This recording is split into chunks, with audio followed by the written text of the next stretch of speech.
Kalau lu nggak bisa membantu agar pemerintah mensubsidi buku, kita mute. Tetap gue rekam. Lu apa berbusa-busa ngomong kalau nggak ada hubungan sama buku, kita mute. The Gene and Intimate History. Bukan Jin Tomang ya, Tok ya? Tapi lu ngerti? Lu kayaknya merendahkan intelektualitas gua banget deh, Tok. Udah pasti. Pokoknya 2023 tuh harus kurang-kurangin sundoku lah ya. Wah, lu jangan gitu dong. Kita baru mau bikin kaos sundoku, Tok, Aven. Nggak laku ntar.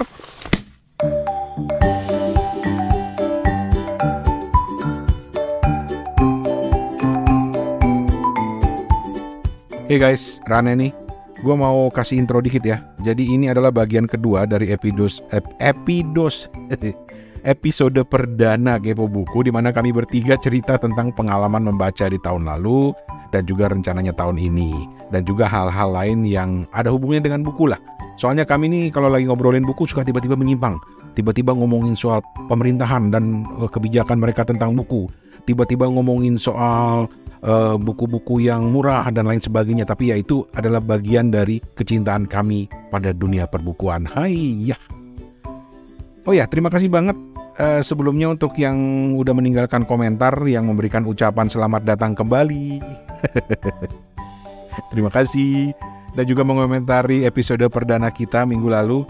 Senang rasanya dapat apresiasi, dan apresiasi semacam inilah yang membuat kami kembali diingatkan. Hei, kalian punya teman banyak ini. Tanggung jawab kalau nggak upload. Insya Allah tahun ini kami akan mencoba untuk lebih seru lagi, lebih disiplin lagi dalam mengunggah episode-episode podcast kita, khususnya berbagi cerita tentang buku-buku kepada teman-teman semuanya. Dan tentu saja kami menunggu kalau ada teman-teman yang juga mau memberikan masukan atau cerita tentang bukunya, tentu sangat kami sambut dengan senang hati. Oh ya, makasih juga buat yang udah ninggalin jejak di buku tamu alias di kolom Q&A di Spotify kita. Ada Firda, ada Sandi, ada Gracia Sembiring. Terima kasih ya Firda, Sandi, Gracia. Dan ada seseorang yang tidak meninggalkan nama tapi komennya begini. Mantap, audionya lebih bagus. Waduh, editornya senang, ada yang nyadar.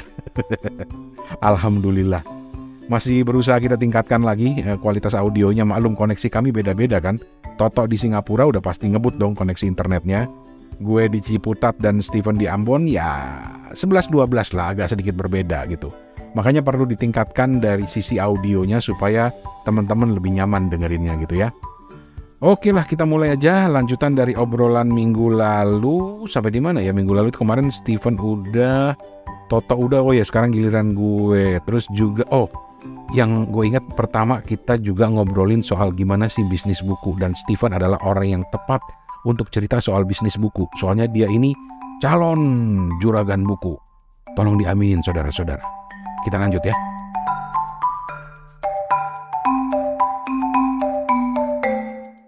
Kalau dari segi buku sendiri gimana Van bisnis sekarang, Ben? Yang aku dengar tuh biaya produksinya tuh naik ya Bang Rane karena harga kertas. Jadi harga bukunya kalau teman-teman lihat lebih mahal ya itu udah niscaya gitu. Perbukuan di Indonesia itu dapat subsidi nggak sih sebenarnya? Enggak ya? Enggak Bang. Mimpi. Seharusnya disubsidi ya Ran ya. Kalau gue bilang harusnya disubsidi. Mimpi. Ini deh, harus 2024 yang berani, politisi yang berani mensubsidi penerbitan buku, gue pilih deh. Bukan maksudnya kita juga misalnya kayak sekarang juga katanya mobil listrik juga kan disubsidi katanya gitu kan. Ya buku juga disubsidi dong. Iya makanya, maksud gue kita nggak tahu ya, mungkin dari Diknas atau dari Ristek atau mungkin dari mana lah, nggak tahu ya. Tapi belum pernah dengar tuh ada orang bikin buku disubsidi. Makanya gue bilang 2024 kalau ada politisi atau presiden atau calon menteri segala macam yang bisa membantu supaya buku disubsidi, minimal lu bisa janji dulu, nanti gampang kita uber. Kita pilih deh beneran. Iya, misalnya PPN-nya nggak ada gitu kan. Biasanya PPN-nya nggak ada gitu kan. Atau pajak penghasilan pengarang nggak usah ada dulu gitu kan. Jadi untuk menumbuhkan misalnya kayak gitu. Karena suka ngiri gitu loh sama negara-negara lain. Sama Malaysia deh, nggak usah sama yang lain deh. Oh iya, Malaysia itu gue bandingin ya, harga buku itu murah loh. Maksudnya gue harus bandingin apple to apple kan, edisi bahasa asing sama di Malaysia tuh jauh lebih murah. Kalau di Singapura mungkin dia emang nggak ada subsidi, dan memang biaya untuk masukin ke Singapura dalam artian kan biaya toko bukunya gitu memang udah tinggi, jadi harganya memang lebih tinggi. Tapi Malaysia itu bisa murah karena memang kalau nggak salah ini ada subsidi gitu, apalagi buku-buku dan ada kutip ya textbook ya, mereka pasti jauh lebih murah. Dan gue ngebandingin beberapa buku yang judulnya sama dengan Indonesia jauh lebih mahal daripada Malaysia. Iya kan? Kalau buat buku-buku normal sekarang rata-rata harganya berapa sih, Fen? Iya ya, bukan buku normal lah, buku harga-harga standar sekarang berapa sih, Fen? Nggak ada buku normal apa nggak normal. Normal. Entar tulisannya buku abnormal kayak apa? Novel ya, kayak novelnya ini nih, Funicula. Oke. 70.000. Oke. Terus ada juga kumpulan cerpennya Edgar Keret nih, penerbit Anagram, supir bis yang ingin menjadi Tuhan. Harganya 94.000. Berarti main di sekitar situ ya, sampai 100.000, 110, 120 gitu ya. Iya. Ada nggak sih kan kalau buku Indonesia tuh yang pengarang Indonesia yang bisa tembus harga sampai 200-an gitu ada? Ada ini Jazz Darga Namaku. Itu berapa kalau harga bandrolnya? 200. Iya. 200. Dengan 600 halaman lah. 600 halaman ya pantas. 500 lebih. Iya makanya pantas segitu harganya. Pantas. Dan buku yang menurut gue normal, buku yang seharusnya padat gitu, seharusnya kalau apalagi untuk buku-buku yang temanya non fiksi ya, juga menurut gue bener nggak sih harusnya sekitar 600-an halaman. Gue sih rata-rata ngeliat rata-rata buku yang non fiksi yang isinya lumayan, emang di sekitaran segitu kan halamannya, 400, 500, 600. Gak usah ngomong yang tebel-tebel ya sampai 1000-an ya, tapi maksudnya menurut gue yang komprehensif, yang ini seharusnya memang di segitu. Kayaknya nggak bisa deh, misalnya di bawah 200 halaman gitu.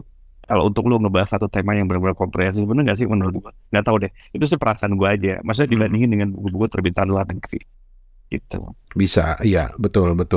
Makanya sekali lagi memang perlu ada bantuan dari pemerintah untuk subsidi. Misalnya dari negara harus hadir. Jadi ada buku teks itu juga harus disubsidi. Terus juga ada buku-buku yang berkaitan dengan ilmu pengetahuan tuh harus. Sastra tuh harus disubsidi. Harus banget gitu. Atau kita bikin aja nanti ya. Segmen khusus Kepo Buku di 2024 mau nggak? Ntar kita bikin yuk.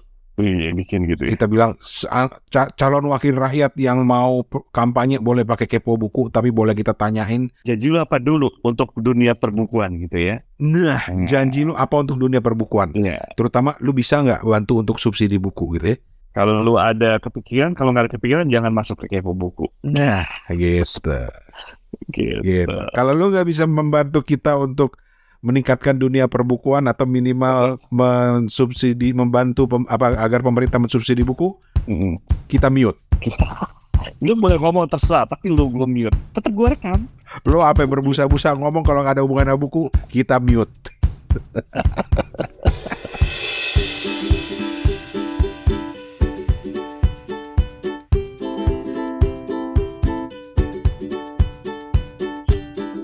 Gue juga mau sharing buku gue. Jadi selama gue aktif lo baca menjelang akhir ini. Mungkin karena gue hampir 3 bulan ya kita ya nggak rekaman ya. Jadi sebenarnya kita itu kalau kita rajin rekaman itu pada dasarnya kita justru tidak baca begitu. Makanya nggak buka dapur oleh. Terus gimana kita bisa ngeri? Justru kalau kita nggak rekaman, gue jadi aktif baca buku. Tapi oke, gue itu lagi baca yang paralel ya, karena gue kan sekarang suka ganti-ganti antara fiksi dan non-fiksi. Gue lagi baca bukunya Siddhartha Mukherjee yang The Jinn. Itu buku apa? Siddhartha Mukherjee yang mengenai kalau yang The Emperor of Maladies itu kan lebih kepada tentang kanker ya. Kalau ini tentang gen manusia. Oke. Oh gitu. The Jinn and Intimate History. Bukan Jin Tomang ya tau ya. Kayak gue dari dengarnya Jim. Gue pikir warnanya kan Jim nih sekarang nih gitu.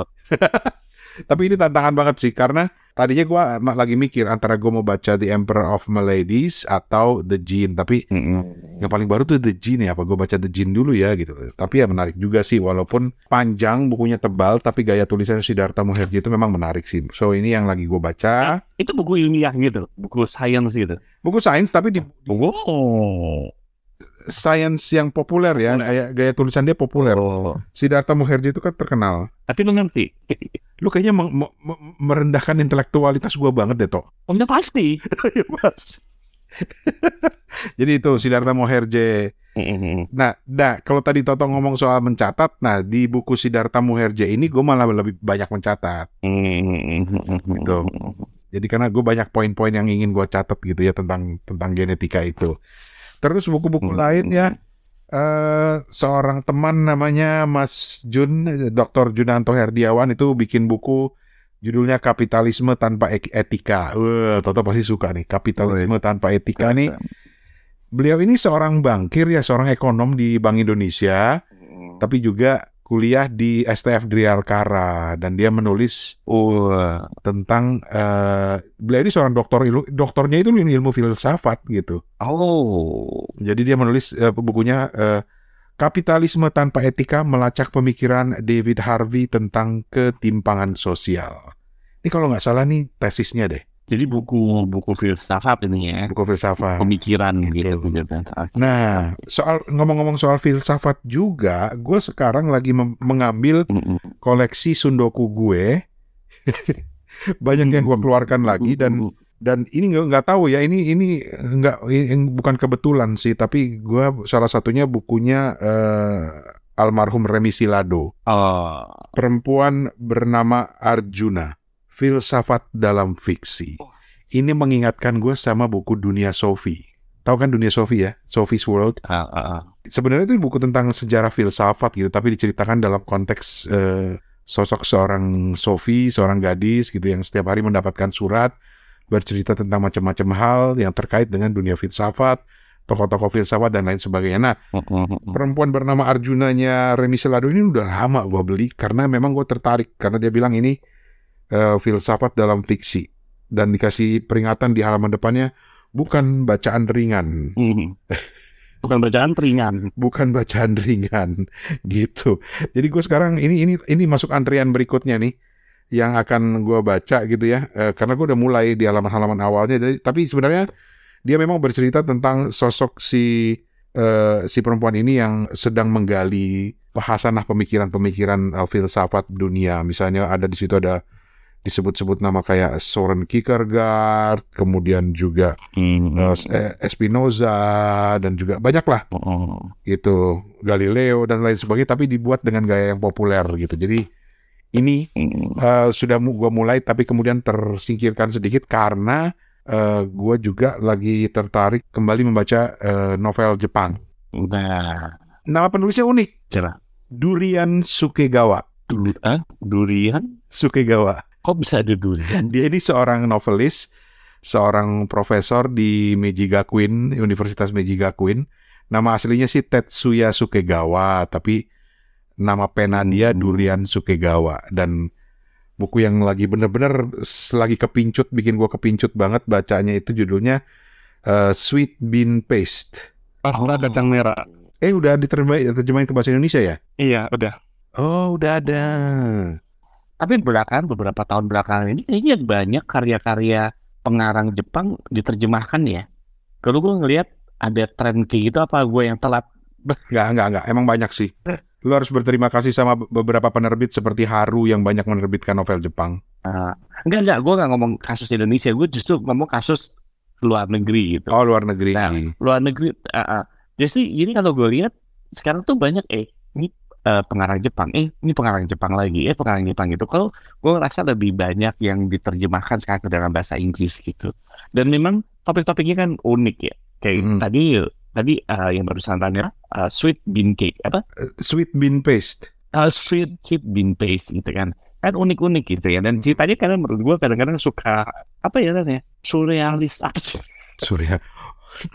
Udah, dia balik ke kata-kata surrealis. Tapi sebenarnya mungkin bukan surrealis lah. Kayak Sweet Bean Paste ini kan apa? ceritanya premisnya sederhana sebetulnya. Seseorang lelaki yang tiap hari jualan kue dorayaki. Lu tahu dorayaki kan, Tok? Kayak kue apem, ya kuenya Doraemon lah gitu ya. Kue apem yang di tengahnya itu ada apa tuh, Van? Kalau terjemahan bahasa Indonesianya, Van, yang judul bukunya? Pasta kacang merah. Pasta kacang merah. Jadi dari pasta kacang merah diapit dengan kayak kue apem gitu. Itu namanya dorayaki gitu. Nah, premisnya itu cuma itu. Dia bikin kue itu setiap harinya. Pasta kacang merah itu kan selalu jadi andalan untuk kue dorayaki ya. Semakin bagus kualitasnya semakin mahal. Tapi selama ini dia cuma males aja, jadi dia beli dari grosiran aja lah gitu. Tapi kemudian dia berkenalan dengan seorang nenek-nenek yang membantu membuatkan pasta kacang merah yang bagus, dan itu membuat dagangannya laku. Itu aja premisnya sebenarnya. Nah, nanti ke depan ke seterusnya seperti apa, gue nggak mau bocorin dulu karena gue juga lagi dalam proses membaca gitu ya.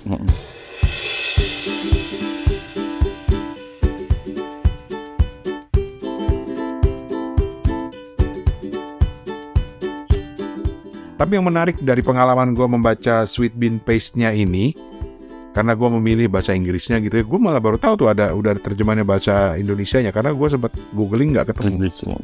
Yang tertarik ini pengalaman membaca yang baru buat gue, karena gue membacanya sambil simultan memanfaatkan fitur audionya dari Kindle. Dan menariknya, ini Kindle di iPad ya, sambil lu baca gitu ya, lu dibacain juga ada audionya, dan audionya itu benar-benar ngikutin ke kalimat per kalimat, kata per kata gitu loh. Oke. Tapi itu nggak memperlambat baca lo, Nat? Karena speednya bisa ditambah. Jadi gue bisa menyesuaikan dengan speed gue. Misalnya nih ya, ini gue coba ya, pamer. Gue lagi nggak, karena apa? Karena dengan model begini, gue tuh kalau ngebaca misalnya 2-3 halaman, gue tiba-tiba suka blur. Blurnya kenapa? Hilang fokus. Hilang fokus gitu loh. Karena gue tiba-tiba 2-3 halaman tuh gue harus berhenti dulu. Tapi kalau ini, gue ngebantu gue untuk fokus gitu. Ini misalnya kayak gini ya. Ini di bab 11 misalnya. Ini suaranya kayak begini nih. Set 11. Summer arrived in full force. Cicadas cried from the cherry trees. And in the evening. Nih, jadi sambil dibacain ini, itu di Kindle-nya itu dinandain bagian mana yang dibacain gitu loh. Dan bahkan yang menarik adalah dia otomatis akan ngebalikin halamannya. From school kids usually dropped off. Gitu. Wah, gue seneng banget nih. Jadi buat gue, wah ini menarik nih, karena gue dulu suka banget mendengarkan audiobook gitu loh. Tapi buat gue audiobook itu memerlukan fokus tersendiri, kemampuan fokus tersendiri. Misalnya gue pernah nyoba baca audiobook di mobil tuh nggak bisa, sambil nyetir tuh nggak bisa, sambil berolahraga bisa gitu loh. Tapi kan sekarang gue udah lama nggak olahraga, terus sambil akhirnya sambil tiduran gitu loh, sambil duduk sambil baca gitu. Dan ternyata kebantu dengan ada audionya itu gitu. Tapi tidak mengganggu kebiasaan lu yang ngemil sambil baca? Justru jadi nggak ngemil. Oh iya? Oke. Karena kalau gua ngunyah gitu, sambil ngunyah gitu ya, dengernya nggak begitu. Nah, audionya jadi nggak jelas. Apalagi yang gua kunyah tuh kayak kerupuk atau keripik gitu loh. Tapi intinya sebenarnya membantu gua fokus sih. Karena dengan sambil mendengarkan audio di Kindle, sambil juga baca bukunya, itu gue bisa sampai baru break tuh setelah sekitar 10-12 halaman baru gue break dulu gitu loh. Gitu. Karena itu ngebantu banget sih buat gue, dan speednya bisa ditambah. Bisa dipelanin, bisa dikencengin gitu loh. Jadi sesuai dengan kecepatan baca, dan gue nggak perlu ngebalik buku lagi gitu loh. Gue tinggal baca aja, ngeliatin layar, bukunya ngebalik sendiri gitu loh. Kayak lu lagi dibacain gitu. Gitu sih. Okay. Mungkin kayak audiobook ini perlu kita bahas secara khusus ya, karena kan sudah ada beberapa platform yang masuk ke Indonesia untuk lebih mengembangkan audiobook. Mungkin kita perlu ajak mereka untuk datang juga ke Kepo Buku ya. Ya itu dia, buku-buku lain ya paling yang udah gua keluarin dari daftar sundoku gua itu ada bukunya Mas Remi lagi, almarhum Remi Silado, yaitu Kembang Jepun. Terus ada bukunya Hilmi Faik, Pemburu Anak. Terus juga ada creative writing-nya A.S. Laksana. Itu sih yang udah ada di antara. Oh, sama satu lagi nih, gue baru beli nih. Ada deh. 101 Creative Notes dari Yoris Sebastian. Om Yoris ini kan jagoannya nih kalau untuk urusan kreativitas. kreativitas. Iya. Ya, minimal banyaklah untuk beberapa episode Kepo Buku ke depan gitu deh.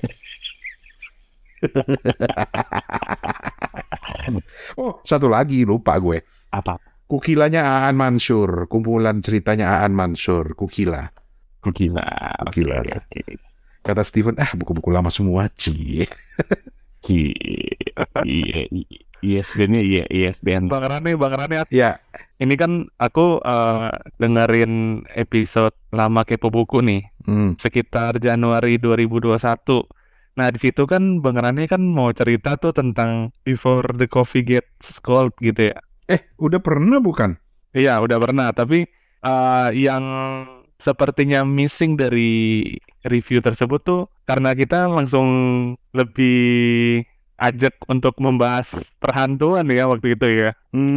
Makhluk dimensi 4 gitu. Mas Toto masih inget nggak ya? Aku nggak tahu. Nah, aku pengen tahu funicula ini terjemahan Indonesianya. Before the Coffee Gets Cold itu bahasa Inggrisnya. Itu Bang Rane secara overall tuh novel ini tuh kayak gimana? Gue suka novel-novel Jepang belakangan ini. Kayak waktu itu gue sempat diundang ngobrol sama podcast Main Mata juga, dan gue cerita soal kesukaan gue sama novel Jepang itu karena kayak funicula atau Before the Coffee Gets Cold itu premisnya menarik gitu ya. Bahwa lo bisa kembali ke masa lalu di kafe ini cukup dengan memesan kopi tertentu, duduk di meja tertentu. Buat gue itu premisnya bagus banget gitu loh. Jadi isi novel itu adalah seputar berbagai macam orang dan kehidupannya datang ke kafe itu ingin bertemu seseorang di masa lalunya misalnya, kemudian memesan kopi itu, dan makanya dalam bahasa Inggrisnya kan Before the Coffee Gets Cold, sebelum kopi itu dingin dia sudah harus kembali lagi ke masa sekarang, kalau enggak dia akan terjebak gitu. Seperti itu sih, makanya gue suka premisnya, walaupun sebenarnya itu novel horor juga sih, karena ada tokoh hantunya kan di situ kan, yang konon kabarnya tidak bisa kembali ke masa kini karena terlambat gitu, kopinya udah keburu dingin. Tapi buat gue itu premisnya menarik, sama dengan premis misalnya Sweet Bean Paste ini yang sederhana banget, dan karena emang gue dasarnya suka kue dorayaki gitu ya. Kue apa sih gue gak suka gitu ya, daripada komentarin Toto gue komentarin duluan. Terus juga misalnya gini nih, Miracles of the Namiya General Store itu kan juga premisnya menarik kan gitu loh. Agak-agak aneh, agak-agak absurd gitu kan. Lu ada 3 orang gitu lari dari kejaran hukum atau apa gitu, masuk ke toko kelontong yang sudah tutup, terus tiba-tiba banyak menerima surat toko itu gitu ya, dan toko itu surat itu dibales gitu, jadi kayak curhat lewat surat gitu, dan mereka akhirnya yang nulisin, yang jawabin gitu. Itu kan buat gua premisnya itu menarik, absurd, tapi juga menarik untuk diikutin gitu, polanya seperti itu gitu. Karena mungkin karena gue udah bosan kali ya dengan standar-standar cerita-cerita yang standar gitu, dan tidak menemukan cerita yang menarik gitu, makanya jadi lari kayak absurd deh. Gitu. Lagi mulai baca lagi, Van? Atau itu kayaknya baru diterbitin lagi ya, Funicula ya? Iya, ini baru ada juga terbit edisi keduanya, kan ada 3 volume. Oke, ya. Ini yang keduanya baru terbit. Oke.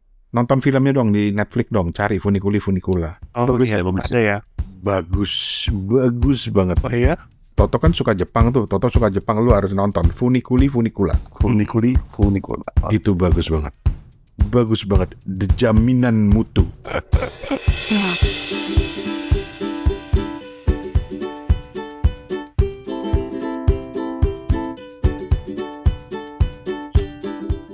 Begitulah obrolan perdana kita.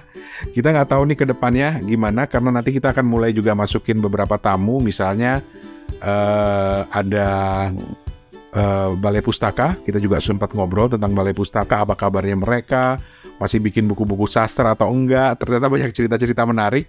Cuma harus heavy editingnya karena kita rekamnya pakai Zoom, jadi agak jelek kualitas audionya. Jadi harus diedit-edit dulu.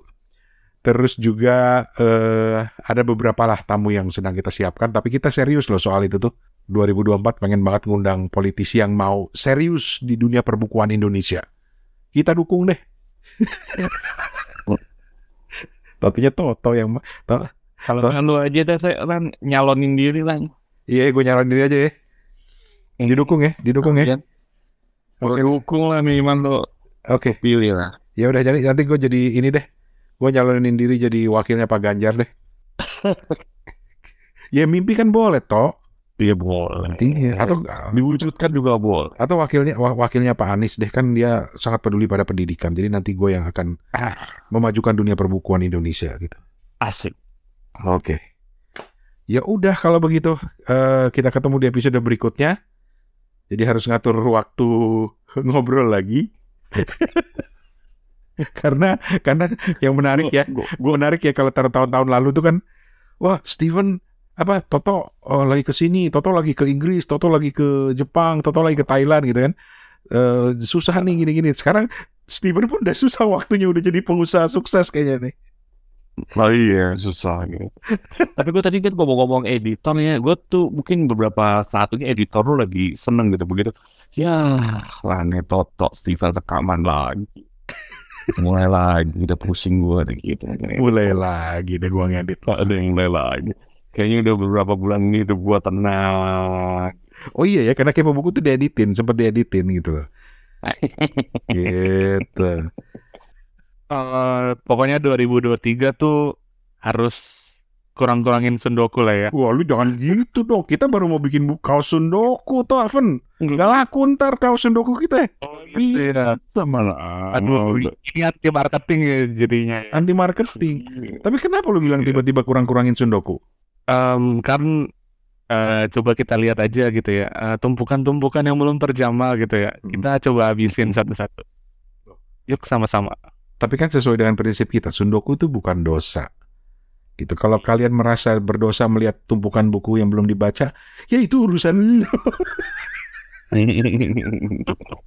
Kalau gue sih gak merasa berdosa ya. Gak pernah merasa berdosa kayak Toto gitu kan, tumpukannya udah banyak banget tuh.